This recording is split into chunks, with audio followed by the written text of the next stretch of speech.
আমরা ছোটবেলা থেকে শিখেছি সত্য বলা ভালো, সরল হওয়া ভালো, কিন্তু আমরা এটা শিখিনি যে অযোগ্য মানুষের সামনে সত্য বলা মানে নিজের পায়ে কুড়াল মারা।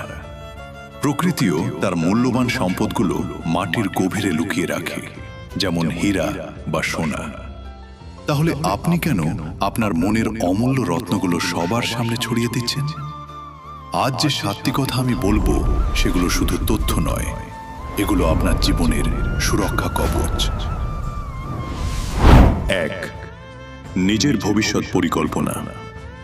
আমাদের মস্তিষ্ক যখন কোনো বড় লক্ষ্যের কথা কাউকে বলে দেয়, তখন সে এক ধরনের ছদ্ম সাফল্য বা ফেক ডোপামিন অনুভব করে। অর্থাৎ কাজটা করার আগেই বলে দেওয়ার ফলে আপনার অবচেতন মন মনে করে আপনি লক্ষ্য অর্জন করে ফেলেছেন, ফলে কাজের প্রতি জেদ কমে যায়। এছাড়া পরিকল্পনা হলো একটি বীজের মতো। বীজকে যদি অঙ্কুরিত হওয়ার আগেই মাটি খুঁড়ে বারবার রোদ আর বাতাস দেখান, তবে সেই বীজ থেকে চারা বের হবে না। আপনি যখন আপনার আইডিয়া কাউকে বলেন, মানুষ তাদের নিজস্ব ভয়, সীমাবদ্ধতা এবং ব্যর্থ অভিজ্ঞতা দিয়ে আপনার স্বপ্নকে বিচার করে। তারা আপনাকে নিরুৎসাহিত করবে আর ধীরে ধীরে আপনার নিজের ওপর বিশ্বাস কমতে থাকবে। তাই আপনার বড় কোনো প্রজেক্ট বা লক্ষ্য তখনই দুনিয়াকে দেখান যখন তা সাফল্যে পরিণত হয়। 2. নিজের দুর্বলতা। প্রত্যেকটি মানুষের কিছু না কিছু দুর্বলতা থাকে, কিন্তু এই আধুনিক এবং নিষ্ঠুর পৃথিবীতে আপনার দুর্বলতা কারো কাছে প্রকাশ করা মানে হলো তাকে আপনার বিরুদ্ধে একটি অস্ত্র উপহার দেওয়া। মানুষ অনেক সময় আবেগের বশে তার সব গোপন ভয়ের কথা বা খামতির কথা বন্ধু বা আত্মীয়কে বলে দেয়। মনে রাখবেন, আজকের বন্ধু কাল পরিস্থিতির চাপে আপনার সেই দুর্বলতাকেই আপনার বিরুদ্ধে ঢাল হিসেবে ব্যবহার করতে পারে। পৃথিবী সহমর্মিতা দিয়ে চলে না, চলে তথ্যের সুযোগ নিয়ে। লোকে আপনার ক্ষতস্থানে মলম লাগানোর চেয়ে সেখানে নুন ছিটিয়ে দিতে বেশি পছন্দ করবে। নিজের দুর্বলতাকে নিজের ভেতরেই স্বীকার করুন, তা নিয়ে কাজ করুন এবং নিজেকে সংশোধন করুন, কিন্তু তা কখনো জনসমক্ষে প্রচার করবেন না। 3. পরবর্তী পদক্ষেপ বা রণকৌশল।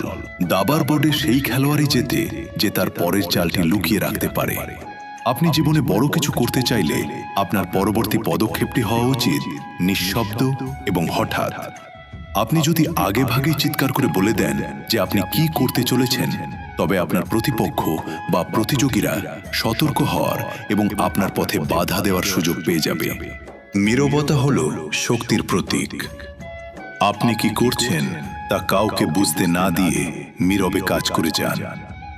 যখন আপনার সাফল্য হঠাৎ করে মানুষের সামনে আসবে, তখন সেই চমকই হবে আপনার শ্রেষ্ঠ জয়।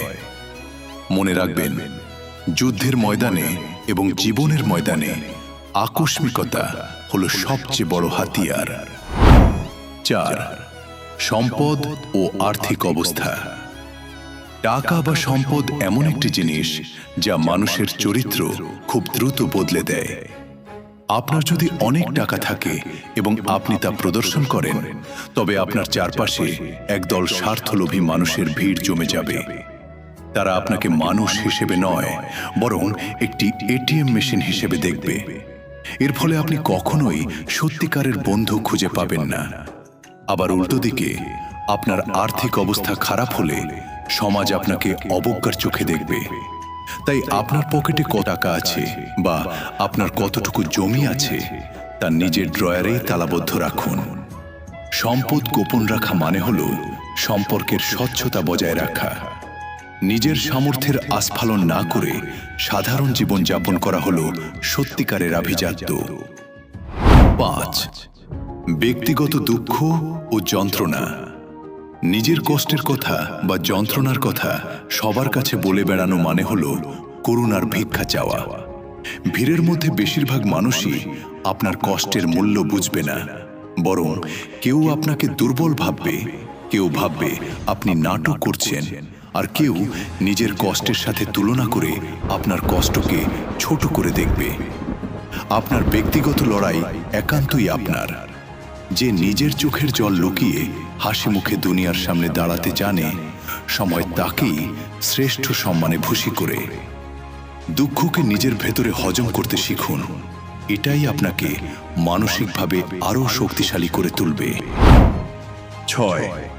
ভালো কাজ বা দান ধান, সৎ কাজ বা পুণ্য তখনই পবিত্র থাকে যখন তা দাতা এবং গ্রহীতার মধ্যেই সীমাবদ্ধ থাকে। আপনি যখন কোনো মানুষের উপকার করে তা 10 জায়গায় বলে বেড়ান, তখন সেই উপকারটি আর পরোপকার থাকে না, তা একটি লেনদেনে পরিণত হয়। এর মাধ্যমে আপনি আসলে নিজের ইগো বা অহংকারকে তুষ্ট করছেন। প্রকৃত ভালো মানুষ হওয়ার শর্ত হল ডান হাত যা দান করে বাম হাত যেন তা জানতে না পারে। যারা ভালো কাজ করার পর তা ভুলতে পারে না, তারা আসলে মানুষের উপকার করছে না, বরং তারা একটি সামাজিক বিনিয়োগ করছে যাতে ভবিষ্যতে তারা প্রশংসা পায়। ভালো কাজ করুন এবং তা সাগরের জলে ভাসিয়ে দিন। এর প্রতিদান আপনি মানুষের কাছ থেকে নয়, প্রকৃতির কাছ থেকে পাবেন। 7. সম্পর্কের অভ্যন্তরীণ জটিলতা। যে কোনো সম্পর্কের গভীরে কিছু ছোটখাটো সমস্যা বা গোপন কথা থাকে। স্বামী স্ত্রীর বিবাদ বা পরিবারের গোপন কথা যখন আপনি তৃতীয় কোনো ব্যক্তির কাছে যান, তখন আপনি আপনার সম্পর্কের দরজায় উই পোকা ডেকে আনেন। বাইরের মানুষ যখন আপনার সম্পর্কের বিষয়ে নাক গলানো শুরু করে, তখন তারা উপদেশের ছলে বিষ ছড়িয়ে দেয় এবং ধীরে ধীরে আপনার সাজানো সংসার তাসের ঘরের মতো ভেঙে যায়। সম্পর্কের মর্যাদা হল তার গোপনীয়তায়।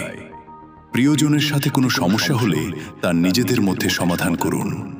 সম্পর্কের গোপনীয়তা বজায় রাখাই হল প্রিয়জনকে সম্মান জানানোর এবং সম্পর্ককে দীর্ঘস্থায়ী করার শ্রেষ্ঠ উপায়। এই 7টি বিষয় শোনার পর আপনার মনে হতে পারে, তাহলে কি আমি কাউকে বিশ্বাস করব না? না, ব্যাপারটা তা নয়। বিশ্বাস করুন, কিন্তু যাচাই করে। মনে রাখবেন, সমুদ্রের গভীরতা মাপা যায়, কিন্তু মানুষের মনের তল পাওয়া কঠিন।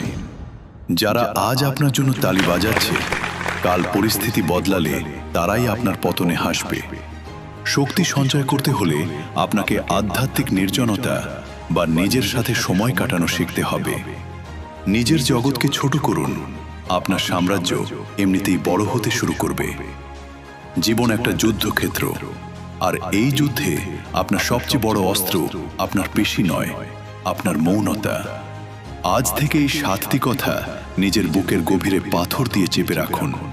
দেখুন, 1 মাসের মধ্যে আপনার চারপাশের মানুষগুলো আপনাকে নিয়ে কতটা ধন্দে পড়ে যায় এবং আপনার প্রতি তাদের সম্মান কতটা বেড়ে যায়। তো আপনি কি এর আগে ভুলবশত এই 7টি রহস্যের মধ্যে কোনো কাউকে বলে ফেলেছেন? তো অবশ্যই বন্ধু, আপনি কমেন্টে জানান। আমি আপনাদের প্রত্যেকটা কমেন্ট পড়ব আর চেষ্টা করব উত্তর দেওয়ার জন্য। আর ভিডিওটা ভালো লাগলে অবশ্যই সাবস্ক্রাইব করবেন আর কমেন্টে জানাবেন কেমন লাগলো। আর ততদিন সুস্থ থাকবেন, নিজেকে রহস্যময় বানান। আপনার যত গোপন রহস্য আছে, যত গোপন রাখবেন, তত আপনি জীবনে আরও এগিয়ে যেতে আপনাকে এই জিনিসগুলি সাহায্য করবে। আর ততদিন সুস্থ থাকুন, ভালো থাকুন। আর এরকম ধরনের কন্টেন্ট পাওয়ার জন্য আমাকে সাবস্ক্রাইব করুন আর আপনার বন্ধুদেরকে ভিডিওটা অবশ্যই শেয়ার করে দিন। নমস্কার।